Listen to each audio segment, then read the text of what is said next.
ಸ್ನ್ಯಾಕ್ಸ್ಗೆ ನಮ್ಮ ಮಗಳಿಗೆ ಏನಿವತ್ತು ಗೊತ್ತಾ ಹುಷಾರಾಗ.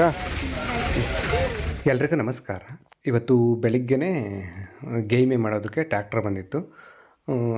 ನಾನು ನಮ್ಮ ಶ್ರೀಮತಿಯವರು ಇಲ್ಲಿ ಸೆದೆ ಆದಿದ್ವಿ ನೋಡ್ರಿ, ಹೊಲದಲ್ಲಿ ಸೆದೆ ಗುಡ್ಡೆ ಎಲ್ಲ ಬಾಸಾಕೋದ್ವಲ್ಲ, ಅದೇ ಹೊಲದಲ್ಲಿ ಇವಾಗ ಟ್ರ್ಯಾಕ್ಟ್ರಿಗೆ ಗೇಮೆ ಮಾಡ್ತಿರೋದು. ಲಾಸ್ಟ್ ಟೈಮ್ ಯಾವುದೋ ಒಂದು ವೀಡಿಯೋ ಹಾಕ್ದಾಗ ಇದು ಗೇಮೆ ಅಲ್ಲ ಉಳುಮೆ ಅಂತ ಹೇಳಬೇಕು ಅಂತ ಯಾರೋ ಕಮೆಂಟ್ ಮಾಡಿದರು. ಅದು ಹಂಗೂ ಹೇಳ್ಬೋದು ಉಳುಮೆ ಅಂತಲೂ, ಆದರೆ ಗೇಮೆ ಅಂತ ನಮ್ಮ ಕಡೆ ಭಾಷೆ ಕೆಲವೊಂದು ಕಡೆ ಒಂದೊಂದು ರೀತಿ ಒಂದೊಂದು ಭಾಷೆ ಇರುತ್ತೆ. ಆ ಥರ ಇಲ್ಲಿ ಗೇಮೆ ಅಂತ ಹೇಳ್ತೀವಿ ನಾವು. ಹೊಲ ಗೇಯೋದು, ಹೊಲ ಉಳೋದು ಅಂತಲೂ ಹೇಳ್ತಾರೆ. ಆದರೆ ನಮ್ಮ ಭಾಷೆಯಲ್ಲಿ ಹೊಲ ಗೇಯೋದು ಅಂತಾರೆ. ನೇಗ್ಲು ಅಂತಾರಲ್ಲ, ಅದನ್ನು ಮಡಕೆ ಅಂತೀವಿ. ಹೊಲಕ್ಕೆ ಮಡಕೆ ಹೊಡೆಯೋಕೆ ಹೋಗಿದ್ದೀವಿ, ಮಡಕೆ ಗೇಯಿಸಿದ್ವಿ ಅಂತೀವಿ. ಹಂಗೆ ಇಲ್ಲಿ ನಮ್ಮಪ್ಪ ಜೋಳ ಚೆಲ್ತಾವ್ರೆ, ಮುಸ್ಕಿನ ಜೋಳ. ನಾವು ಈ ಹೊಲದಲ್ಲಿ ಏನು ಬೆಳೆ ಇಡ್ತಿದ್ದೀವಿ ಅಂದರೆ ಈ ವರ್ಷ ಮುಸ್ಕಿನ ಜೋಳ ಹಾಕ್ತಾಯಿದ್ವಿ. ಆ ಕಡೆ ಕೆಳಗಡೆ ಹಾಕಿದ್ದಾಗೈತೆ, ಅದು ಟ್ರ್ಯಾಕ್ಟ್ರೆಲ್ಲ ಅದನ್ನು ಗೇಮೆ ಮಾಡ್ತಾಯಿತ್ತು ನೋಡ್ರಿ. ಜೋಳ ಎರ್ಸ್ಬಿಟ್ರೆ ಅದು ಟ್ರ್ಯಾಕ್ಟ್ರಲ್ಲಿ ಗೈಕೊಂಬಂದರೆ ಮುಚ್ಕೊಳುತ್ತೆ, ಮತ್ತು ಇದಾಗುತ್ತೆ. ಹಂಗೇ ನೋಡಿರಿ, ಇದೇ ಮುಸ್ಕಿನ ಜೋಳ. ನಾವಿದನ್ನು ಇದು ಏನು ಜೋಳ ಕಾಳಿಗೆ ಅಂತ ಹಾಕ್ತಾಯಿಲ್ಲ, ಮೇವಿಗೆ ಅಂತ ಹಾಕ್ತಿರೋದು. ನಮ್ಮದು ಹಸು ಕರು ಆ ಥರ ಏನಿಲ್ಲ. ಆದರೆ ಇದನ್ನು ಮೇವು ಬಂದಾಗ ಮೇವಿಗೆ ಮಾರ್ಬೋದು, ಹಸು ಇರೋರು ಯಾರಾದರೂ ತಗೋತಾರೆ. ಹಾಗಾಗಿ ಇದು ಹಾಕಿದ್ವಿ. ಮತ್ತು ಇದಕ್ಕೆ ಬೇರೆ ಏನಾದರೂ ಹಾಕಬೇಕು ಅಂದ್ಕೊಂಡಿದ್ವಿ, ಆದರೆ 2 ವರ್ಷದಿಂದ ಸುಮ್ಮನೆ ಬೀಳಿತ್ತಲ್ಲ. ಇವಾಗ ಅದು ಹಾಕೋದಕ್ಕೂ ಮತ್ತು ಬೇರೆ ಏನಾದರೂ ಬೆಳೆ ಬೆಳೆಯೋದಕ್ಕೂ ಇದಾಗುತ್ತೆ, ಬೇಡ ಈ ಸಲ ಒಂದು ಸಲ ಮುಸ್ಕಿನ ಜೋಳ ಹಾಕ್ಬಿಡೋಣ. ಆಮೇಲೆ ಇದಾದಮೇಲೆ, ಇದು ಕೊಯ್ಲಾದಮೇಲೆ ಈ ಮುಸ್ಕಿನ ಜೋಳದ್ದು ಬೇರೆ ಏನಾದರೂ ಬೆಳೆಯೋಣ ಅಂತ. ಇಲ್ಲಿ ನಮ್ಮಪ್ಪ ಮುಸ್ಕಿನ ಜೋಳ ಎರಿಸ್ತಾವ್ರೆ. ನನ್ನೆಲ್ಲ ಚೀಲದಲ್ಲಿ ತುಂಬ್ಕೊಂಡೋಗಿ ಕೊಡ್ತಾಯಿದ್ದೀನಿ, ಅವರು ಎರಿಸ್ತಾರೆ. ಅಂದರೆ ಜೋಳ ಎರ್ಸೋದಕ್ಕೂ ಇದಿರುತ್ತೆ, ನಮಗೆ ಬರಲ್ಲ ಅಷ್ಟೊಂದು. ಒಂದು ಸಮನಾಗಿ ಎರಿಸ್ಬೇಕು, ಒಂದೊಂದು ಕಡೆ ಕಡಿಮೆ ಎರ್ಸೋದು, ಒಂದೊಂದು ಕಡೆ ಜಾಸ್ತಿ ಎರ್ಸೋದು. ಅಂದರೆ ಒಂದು ಕಡೆ ಅಂಗ್ಲಾಗುತ್ತೆ, ಒಂದು ಕಡೆ ಒತ್ತಗಾಗ್ಬಿಡುತ್ತೆ. ಅದಕ್ಕೆ ನಮ್ಮ ಅಪ್ಪನೇ ಜೋಳ ಎರಿಸ್ತಾವ್ರೆ. ಅದೆಲ್ಲ ಜೋಳ ಹಾಕೋದೆಲ್ಲ ಆಯಿತು. ಅದು 2 ತುಂಡಕ್ಕೂ ಜೋಳ ಹಾಕಿದ್ವಿ. ಮನೆ ಮಗ್ಳಲ್ಲಿ 2 ತುಂಡ ಇದೆ, ಅದಕ್ಕೆಲ್ಲ 2 ತುಂಡಕ್ಕೂ ಜೋಳ ಹಾಕಾದ್ಮೇಲೆ ಮತ್ತು ಇಲ್ಲಿ ಬಾವಿ ಹತ್ರ 1-2 ಗದ್ದೆ ಇದ್ದಾವೆ ಚಿಕ್ಕವು ನಮ್ಮದು. ನೀವು ನೋಡಿದ್ರಿ, ನಾವು ತೆಂಗಿನ ಮಟ್ಟಿ ಎತ್ತಾಕಿದ್ವಿ ಗೊತ್ತಾ, ನಾನು ನಮ್ಮ ಶ್ರೀಮತಿಯವರು. ಒಂದು ಬ್ಲಾಗಲ್ಲಿ ನೋಡಿರ್ತೀರ, ಆ ಜಾಗ, ಆ ಜಮೀನಿದು. ಇಲ್ಲೂ ಸಹ ಟ್ರ್ಯಾಕ್ಟ್ರು ಅಲ್ಲಿಂದ ಅದೆಲ್ಲ ಹಾಕೋದಾದ್ಮೇಲೆ ಜೋಳನ ಇಲ್ಲಿ ಕರ್ಕೊಂಡು ಬಂದ್ವಿ. ಇಲ್ಲೆಲ್ಲ ಗೇಮೆ ಮಾಡೈತೆ ನೋಡಿರಿ. ಇದೆಲ್ಲ ಒಂದು ಸಾಲು ಗೇಮೆ ಮಾಡಬೇಕು. ಒಂದು ಸಾಲು ಹೊಡೆದ್ಮೇಲೆ ಇದು ಈ ಕಡೆ ಹೊಡೆದೈತೆ ನೋಡಿರಿ. ಒಂದು ಸಾಲು ಹೊಡೆದಾದ್ಮೇಲೆ ಇದಕ್ಕೆ ಕಾಳು, ಅಕ್ಕಡಿ ಕಾಳು ಅಂದರೆ ತೊಗರಿ ಕಾಳು, ಅಲಸಂದೆ ಕಾಳು, ಅವರೆಕಾಳು ಎಲ್ಲ ಬೆರಕೆ ನಮ್ಮ ದಿನಲ್ಲಿ ಸಾಲು ಹಾಕಿದ್ವಲ್ಲ ಅದೇ ಥರ. ಇದಕ್ಕೆ ಸಾಲು ಹಾಕೋದಿಲ್ಲ, ಸುಮ್ಮನೆ ಗೇಮೆ ಮಾಡಿಬಿಟ್ಟು ಹಿಂಗೆ ಎರ್ಚ್ಕೊಂಡು ಹೋಗೋದು. ತೆಳ್ಳಗಲ್ಲಲ್ಲೇ ಎರ್ಚ್ಕೊಂಡ್ರೆ ಹೋದರೆ ಚೆನ್ನಾಗಿ ಹುಟ್ಟೈತೆ, ಹಾಗೆ ಬೆಳಿತೈತೆ. ಹೋದ ವರ್ಷ ನಾವು ಸಾಲು ಎಳೆದು ಸಾಲು ಹಾಕಿದ್ವಿ. ಆ ವರ್ಷ ಯಾಕೋ ಸರಿಯಾಗಿ ಆಗಲಿಲ್ಲ, ಕಾಳೇ ಆಗಿರಲಿಲ್ಲ. ಅದರ ಆಚೆ ವರ್ಷ ಬರೀ ಎರ್ಚಿದ್ವಿ, ಈ ಥರ ಚೆನ್ನಾಗಿ ಆಗಿತ್ತು. ಅದಕ್ಕೆ ಈ ವರ್ಷವೂ ಸುಮ್ಮನೆ ಗೇಮೆ ಮಾಡಿಸಿ ಒಂದು ಸಾಲು ಹೊಡಿಸಿ ಅದ್ರ ಮೇಲೆ ಎರ್ಚಿಬಿಟ್ಟು ಮತ್ತು ಇನ್ನೊಂದು ಸಲ ಹಂಗೆ ಟ್ರ್ಯಾಕ್ಟರ್ನಲ್ಲಿ ಗೇಮೆ ಮಾಡಿಸೋದು. ನೋಡಿರಿ, ಈ ಕಾಫಿ ಮಾಡ್ತಿರೋದು ಯಾರು ಗೊತ್ತಾ? ನಮ್ಮ ಜಣೆ ಮಗಳು. ಹಾಯ್ ಮಾಡಿ ಮಗಳೇ. ಹಾಯ್. ಸಂಜೆ ಸ್ಕೂಲಿಂದ ಬಂದು ಈಗ ಕಾಫಿ ಮಾಡ್ತಿದ್ದಾಳೆ. ನೋಡೋಣ ಹೆಂಗೆ ಮಾಡ್ತಾಳೆ ಕಾಫಿನ. ಏನು ಹುಡುಕ್ತಿದ್ಯಾ? ಹಾಲು.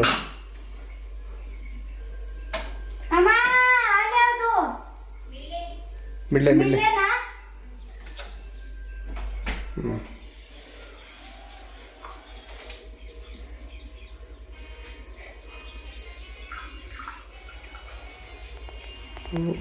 ಕೆನೆ ತೆಗೆದು ಉಪ್ಪಂತ ಊದಿಸಿ ಹಾಲು ಹಾಕ್ಬೇಕು ಅಂತಲೂ ಗೊತ್ತು. ಅಮ್ಮ ಚೆನ್ನಾಗಿ ಟ್ರೈನಿಂಗ್ ಕೊಟ್ಟಿದ್ದೆ ನಮ್ಮ ಮಗಳಿಗೆ. ನೀರು ಹಾಕಿ ಹಾಲು ಹಾಕ್ಬೇಕಾ, ಆಮೇಲೆ ಗ್ಯಾಸ್ ಆನ್ ಮಾಡಬೇಕು. ಕಾಫಿ ಮಾಡೋದು ಬರುತ್ತಾ ನಿನಗೆ? ಹೌದಾ? ಆಮೇಲೆ ಏನು ಮಾಡ್ಬೇಕು ಮಗಳೇ?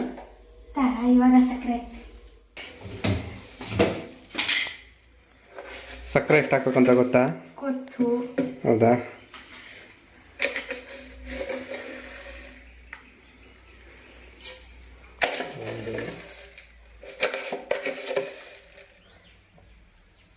ಎರಡು, 3 ಸಾಕು ಅನ್ಸುತ್ತೆ. 3 ಲೋಟಲ್ಲಿ ಇಕ್ಕಿರೋದು. 3.5 ಸ್ಪೂನ್ ಸಕ್ಕರೆ. ಹೌದಾ?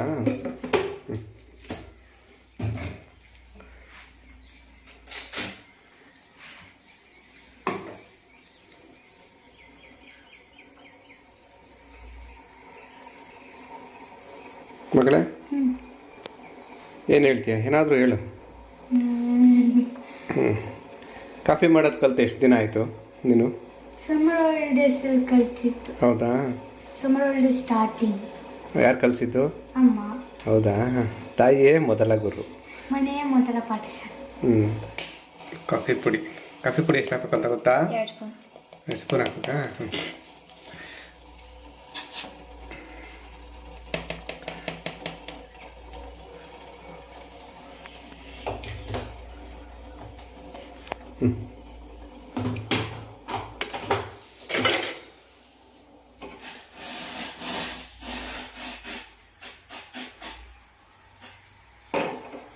ಮಗಳ ಈ ಕಡೆ ತಿರುಗು.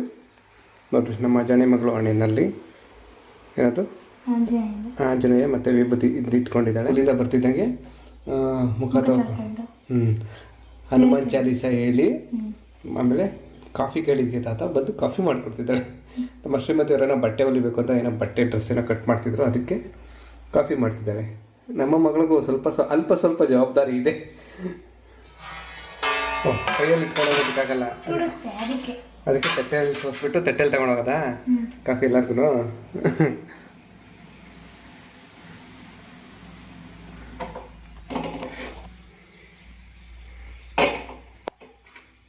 ಸೋಸಕ್ಕೆ ಬರ್ತದೆ ಕಾಫಿ ಸೋಸೋದು ಕಲ್ತ್ಬಿಟ್ಟಾಳೆ ನಮ್ಮ ಮಗಳು. ನೋಡ್ರಿ, ಕಾಫಿ ಸೋಸೋದು ಕಲ್ತ್ಬಿಟ್ಟಾಳೆ ನಮ್ಮ ಮಗಳು. ಕಾಫಿ ಸೋಸೋದು ಬರಲ್ವಾ? ನಾನು ಇಲ್ಲೇ ತಗೋತೀನಿ, ನನಗೆ ಆಯಿತಾ? ತಗೊಂಡೆ ತತ್ತಕ್ಕೆ ತಗೊಂಡು ಕೊಡೋದು. ನೀರು ಕುಡಿತೀನಿ ಬಿಡ್ಬೇಕಲ್ಲ ನಾನು ತಗೊಂಡು. ಎಷ್ಟೋ ಜವಾಬ್ದಾರಿ. ನೀರು ಕುಡಿಬೇಕು ನಾನು ಕಾಫಿ ಕುಡಿಯೋದಕ್ಕೆ ಮುಂಚೆ. ಮಗಳು ಅದಕ್ಕೆ ಒಂದು ಲೋಟ ನೀರು ಕೊಟ್ಬಿಟ್ಲು. ನೀರು ಕುಡಿದು ಕಾಫಿ ಕುಡಿತೀನಿ. ಬೆಕ್ಕಡ ಬಂದ್ಬಿಟ್ಟು ಎಲ್ಲಿ ಮಲಗಿರೋದು? ಬಾ ಬಾ, ಏನು ಮಾಡಲ್ಲ, ಬಾರಮ್ಮ, ಎದ್ರುಕೊಡ ಬಾ. ಅದಕ್ಕೆ ಹುಯ್ ಹೆಂಗೆ ಜಂಪ್ ಮಾಡಿಬಿಡ್ತದ? ಅದು ಜಂಪ್ ಮಾಡಿದ್ ನೋಡಿ, ಹೆಂಗೆ ಜಂಪ್ ಮಾಡ್ತು ಅಬ್ಬಾ.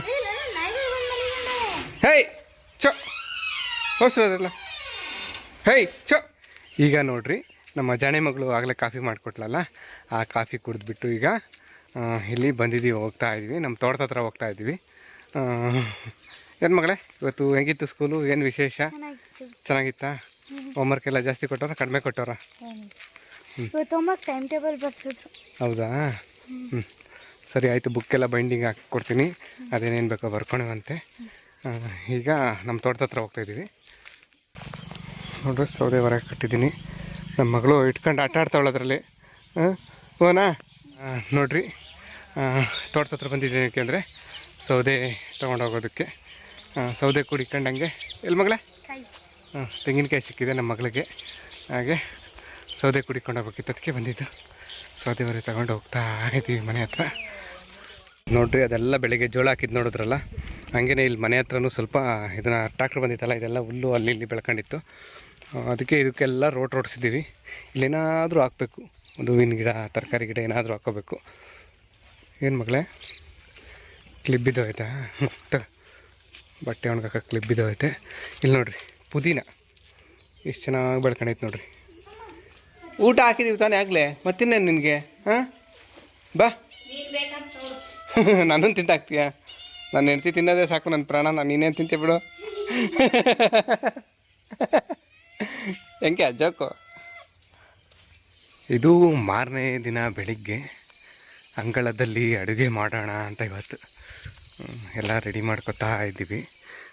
ಕಲ್ಲು ತಂದಿಟ್ಟೆ, ಅದು ಒಳಗಡೆ ಇರುತ್ತೆ, ಒಳಗಡೆಯಿಂದ ಅಂಗಳದಲ್ಲಿ ಅಡುಗೆ ಮಾಡ್ಬೇಕಾದ್ರೆ ಇಲ್ಲಿ ತಂದಿಡಬೇಕು.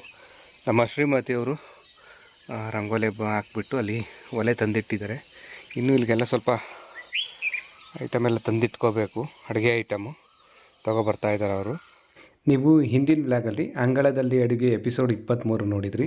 ಅದೇ ನುಗ್ಗೆ ಸೊಪ್ಪಿನ ಸಾರು, ನಾಟಿ ಸ್ಟೈಲ್ ನುಗ್ಗೆ ಸೊಪ್ಪಿನ ಸಾರು ಮಾಡಿದ್ರಲ್ಲ ನಮ್ಮ ಶ್ರೀಮತಿಯವರು, ಅದೇ ವ್ಲಾಗು.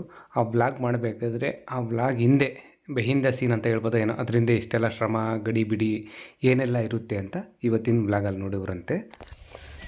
ನೋಡ್ರಿ, ಗುಡ್ ಮಾರ್ನಿಂಗ್ ಜಾಣೆ ಮಗಳೇ. ನೋಡಿರಿ, ನಮ್ಮ ಮಗಳು ಬೆಳಗ್ಗೆ ಎದ್ದು ಬರ್ತಿದ್ದಂಗೆ ಅಪ್ಪಂಗೆ ಯಾವಾಗಲೂ ಗುಡ್ ಮಾರ್ನಿಂಗ್ ಹೇಳಬೇಕು. ಹೋಗಿ ಸ್ನಾನ ಮಾಡ್ಕೊಂಡು ರೆಡಿ ಆಗಾಯ್ತಾ?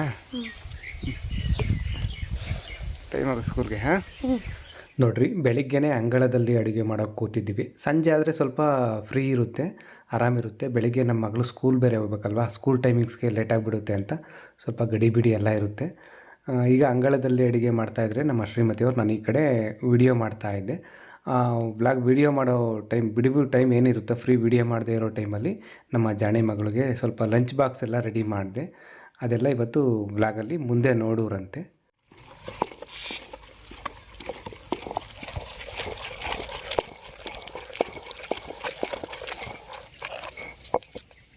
ನಮ್ಮ ಶ್ರೀಮತಿಯವರಲ್ಲಿ ಅಂಗಳದಲ್ಲಿ ಅಡುಗೆಲಿ ಖಾರ ರುಬ್ತವ್ರೆ. ನಾನಿಲ್ಲಿ ನಮ್ಮ ಮಗಳಿಗೆ ತಿಂಡಿಗೆ ಕ್ಯಾರೆಟ್ ರೈಸ್ ಮಾಡೋಣ ಅಂತ ಒಂಚೂರು ರೆಡಿ ಮಾಡ್ಕೊತಾ ಇದ್ದೀನಿ.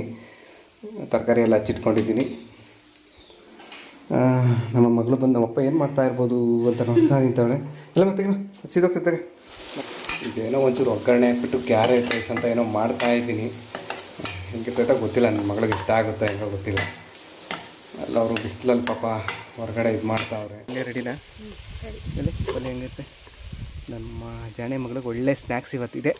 ಸ್ನ್ಯಾಕ್ಸ್ ಕೊಟ್ಟು ಕಳ್ಸೋದು ಪಲ್ಯನೇ. ಈಗ ಸಾಂಬಾರು ಕುದಿಸ್ಕೋಬೇಕಾ? ತಾಡೋ ಅಮ್ಮಂಗೆ ಕೊಡೋ, ಅಮ್ಮ ಇದಾಗ್ತದೆ, ಟೈಮ್ ಆಯ್ತು. ಸ್ನ್ಯಾಕ್ಸ್ಗೆ ನಮ್ಮ ಮಗಳಿಗೆ ಏನಿವತ್ತು ಗೊತ್ತಾ? ಪಲ್ಯ ಅಳಸಂದೆ ಬೀಜ ಹಾಕು. ಅಳಸಂದೆ ಬೀಜ ಮೆಣಸಿಕಾಯಿ ತೆಗ್ದಾಕು. ಒಂದು ಮೆಣಸಿಕಾಯಿ ಬಿಡು. ಅಳಸಂದೆ ಬೀಜ ಹಾಕಿ ಸಾಕು ಒಂದೆರಡು ಪಾಪ ಅವಳಿಗೆ ಇರಲಿ.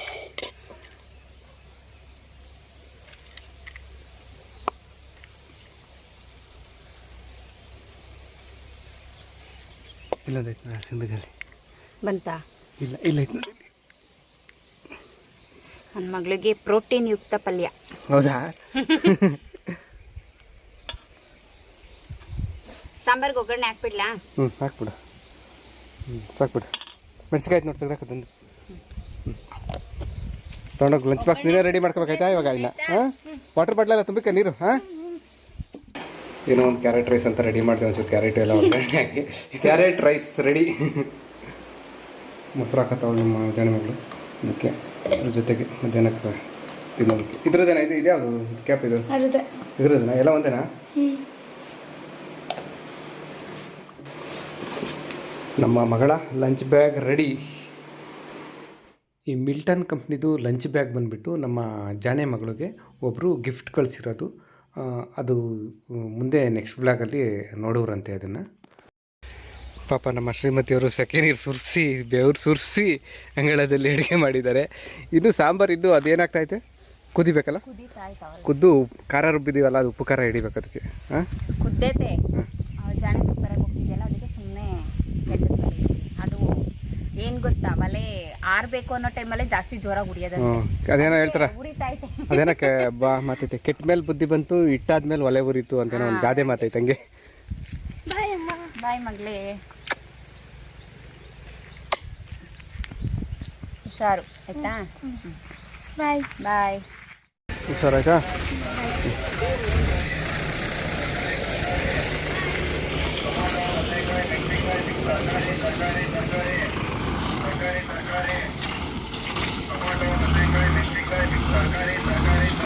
ಮುಂಚೆ ಸಾಂಬಾರು ಮತ್ತು ಪಲ್ಯ ಅಷ್ಟೇ ಮಾಡಿದ್ದು. ನಾನು ನಮ್ಮ ಜಾಣೆ ಮಗಳನ್ನ ವ್ಯಾನಿಗೆ ಬಿಟ್ಟು ಬರೋ ಅಷ್ಟರಲ್ಲಿ ನಮ್ಮ ಶ್ರೀಮತಿಯವರು ಬಿಸಿ ಬಿಸಿ ಮುದ್ದೆನೂ ರೆಡಿ ಮಾಡಿಬಿಟ್ರು. ನಾವಿವಾಗ ಎಲ್ಲ ಊಟ ಇಟ್ಕೊಂಡು ಊಟ ತಿಂದು ಅದು ರುಚಿ ಹೇಳ್ಬೇಕು, ರಿವ್ಯೂ ಹೇಳಬೇಕು. ಅಂಗಳದಲ್ಲಿ ಅಡುಗೆ ಮಾಡಬೇಕಂದ್ರೆ ಇಷ್ಟೆಲ್ಲ ಶ್ರಮ ಗಡಿಬಿಡಿ ಇರುತ್ತೆ ನೋಡಿ ನಮಗೆ. ನೋಡಿರಿ, ಅಂಗಳದಲ್ಲಿ ಅಡುಗೆ ಮುಗಿಯೋ ಅಷ್ಟರಲ್ಲಿ ಬಿಸಿಲು ಬಂತು. ಇದೆಲ್ಲ ಮುಗೀತು. ಇವಾಗ ಇವೆಲ್ಲ ತಗೊಂಡೋಗಿ ಒಳಗಿಡಬೇಕು. ಒಂದೊಂದೇ ಇದೆಲ್ಲ ತೊಳೆದು ತಗೊಂಡೋಗ್ಬೇಕು. ತಗೊಂಡೋಗಿ ತೊಳೆದು ಎತ್ತಿಡಬೇಕು. ಎಲ್ಲ ಒಳಕ್ಕೆ, ಹೊರಗಡೆಯಿಂದ ಒಳಗೆ ತರಬೇಕು, ಒಳಗಿಂದ ಹೊರಗೆ ಎತ್ಕೊಂಡು ಹೋಗ್ಬೇಕು. ಪಲ್ಯ ಹೆಂಗೆ ಮಾಡ್ತೀಯ? ಹಂಗೆ ನನ್ನ ಮಗಳಿಗೆ ಸ್ನ್ಯಾಕ್ಸ್ಗೆಲ್ಲ ಹಾಕಿಸಿದ್ವಿ. ಅವಳಂತೂ ಫುಲ್ ಬಾಕ್ಸ್ ಎಲ್ಲ ಖಾಲಿ ಮಾಡ್ಕೊಂಡು ಬಂದ್ಬಿಡ್ತಾಳೆ. ಚೆನ್ನಾಗೈತೆ. ಪಲ್ಯ ಮಾತ್ರ ಸಖತ್ತೈತೆ. ಸಾರು ಚೆನ್ನಾಗೈತೆ. ಸುಡ್ತಾಯ್ತಿನ್ನ ಅಬೆ ಹೊಡಿತೈತಲ್ಲ? ಅದು ಮಸಿ ಐತಲ್ಲ ಮಡಿಕೆ, ಅದಕ್ಕೋಸ್ಕರ ಅದನ್ನು ತಗೊಂಡೋಗಲ್ಲ. ಸಾಂಬಾರನ್ನೆಲ್ಲ ಹಿಂಗೆ ಒಂದು ಬಟ್ಲಿಗೆಲ್ಲ ತೆಗೆದಿಟ್ಕೊಂಡು ತಗೊಂಡೋಗ್ತೀವಿ. ಇನ್ನು ಬಂದು ಅವೆಲ್ಲ ಎತ್ತಿಕ್ಬೇಕು. ಇವೆಲ್ಲ ತೊಳೆದು ನೀಟ್ ಮಾಡಿ ಎತ್ತಿಡ್ಬೇಕು. ಇಷ್ಟು ಕೆಲಸ ಇರುತ್ತೆ ಅಂಗಳದಲ್ಲಿ ಅಡುಗೆ ಮಾಡೋದು ಅಂದರೆ, ಸುಮ್ಮನೆ ಅಲ್ಲ. ಚೆನ್ನಾಗಿರುತ್ತೆ. ಆದರೆ